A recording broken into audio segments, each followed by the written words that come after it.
మన ప్రభు అయిన యేసుక్రీస్తు వారి నామంలో శుభములు కలుగునుగాక. నేటి వాక్య ధ్యానము హోషేయ గ్రంథము 7వ అధ్యాయము 8వ వచనం.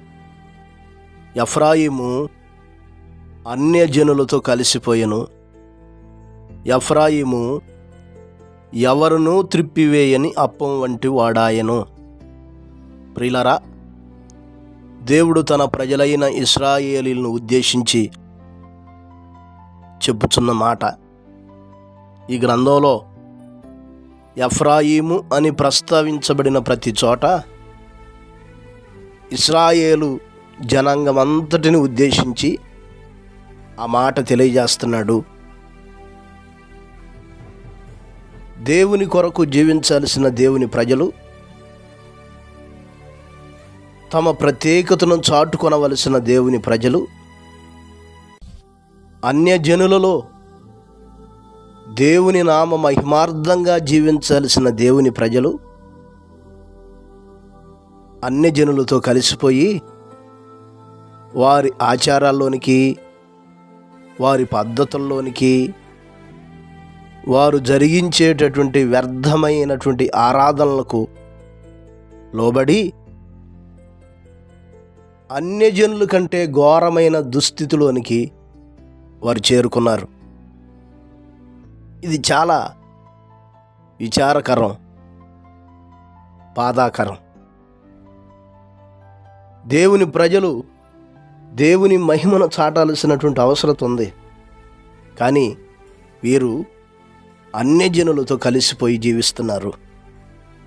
కింద వచ్చిన వాళ్ళు అంటాడు, అన్యులు అతని బలమును మృంగివేసినను అది అతనికి తెలియకపోయినంటున్నాడు.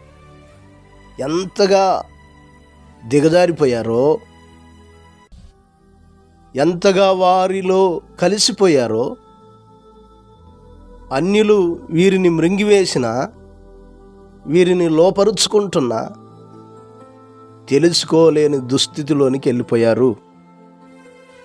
దేవుని నిబంధనను అతిక్రమించి, దేవుని వాక్యాన్ని త్రోసివేసి, దేవునికి అయిష్టులుగా జీవిస్తూ అన్యజనుల ఆచారాలన్నిటిలో జీవించుచుండటం ఈ గ్రంథంలో మనం చూస్తాం. 8వ అధ్యాయం 8వ వచనం చదివితే, ఇశ్రాయేలు వారు తినివేయబడుదురు, ఎవరికి ఇష్టము కాని ఘటము వంటి వారై అన్యజనులలో నుందురు. ఎవరికి ఇష్టం లేకుండా జీవిస్తూ అన్యజనులతో కలిసిపోయిన వారయ్యారు.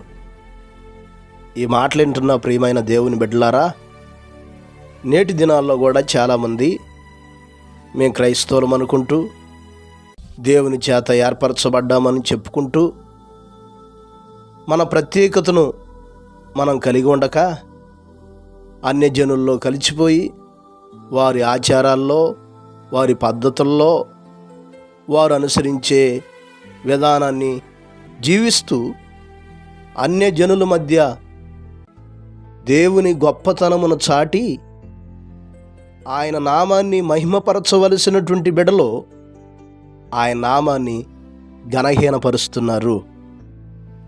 ఈరోజు ఎవరో మనం ఎలాగ ఉండకూడదు.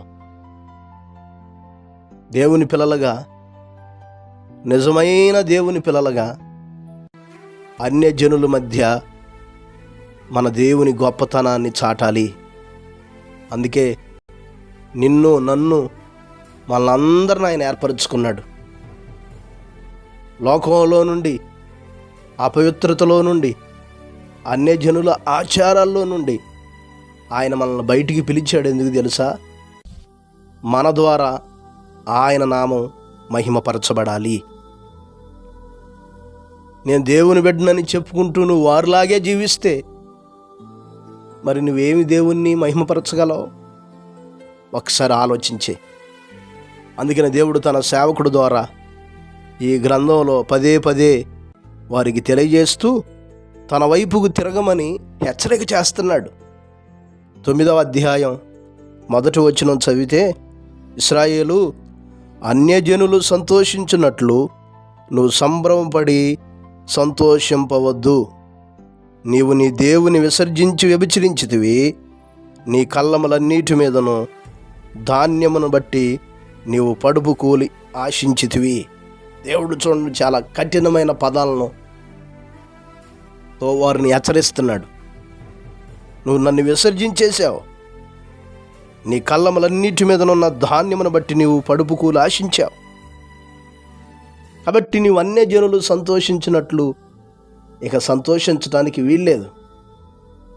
నా తట్టుకు తిరగండే అని దేవుడు వారికి పిలుపునిస్తున్నాడు. ఒకవేళ ఈ రోజుల్లో మనం కూడా అదే పరిస్థితుల్లో ఉంటే దేవుడు మనతో కూడా హెచ్చరిక చేస్తున్న మాటను మనం చూడగలుగుతాం.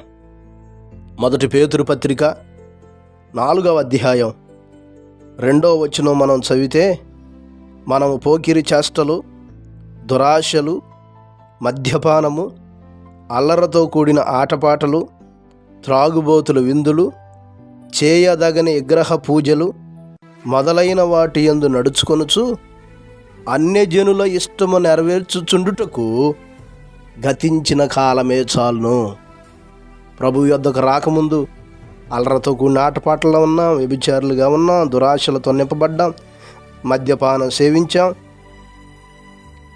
దేవునికి అయిష్టంగానే బ్రతికాం. కానీ ఇప్పుడు ప్రభు యొద్దకు నడిపించబడ్డాం. గతించిన కాలం చాలా అంటున్నాడు. ఇక అన్యజనుల ఆచారాలు, పద్ధతులు, వారి ఇష్టం నెరవేర్చేటటువంటి జీవితం ఇక చాలు. దేవుణ్ణి ఎరిగిన వారుగా, దేవుణ్ణి కలిగిన వారుగా మళ్ళీ మనం ప్రత్యేకించుకోవాలి.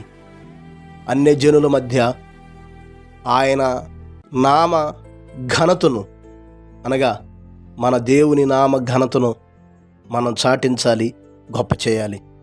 కనుక ఈరోజు నీ జీవితం ఎలాగుంది? అన్యజనుల వలె నువ్వు నడుచుకునే స్థితిలో ఉంటే అట్టి జీవితం ద్వారా దేవునికి మహిమ కలగదు, నీకు దీవెన ఏమాత్రం కలగదు. కనుక ఆ జీవితాన్ని విడిచిపెట్టి ప్రభు తట్టుకు తిరుగుదాం, ఆయన నామ మహిమార్థమై జీవించుదాం. అట్టి కృపను దేవుడు మనకు దయచేయును గాక. పరిశుద్ధుడైన మా దేవ, ఘనమైన మా రక్షక, మీ స్తోత్రాలయ్యా. ఈ ఉదయకాల సమయంలో మరొక మారు మీరు మాతో మాట్లాడారు తండ్రి, స్తోత్రాలు. ఈ మాటలు వీక్షిస్తున్న ప్రతి నీ బిడ్డను మీరు జ్ఞాపకం చేసుకోండి ఆయన. ఎవరెట్టి అవసరతలో ఉన్నారో వారి అవసరతలు తీర్చండి. వ్యాధుల్లో, సమస్యల్లో, ఇబ్బందుల్లో కృంగిపోయిన వారిని లేవనెత్తండి. తగినటువంటి విడుదలను మీ నామలో దయచేయండి ప్రభా.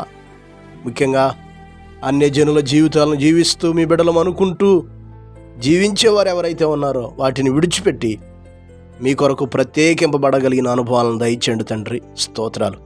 ఈ రోజంతా మీ సన్నిధిని తోడుగుంచి మీ కృపలతో ఆవరింపమని యేసు నామమున అడిగి వేడుకొనుచున్నాము తండ్రి, ఆమేన్.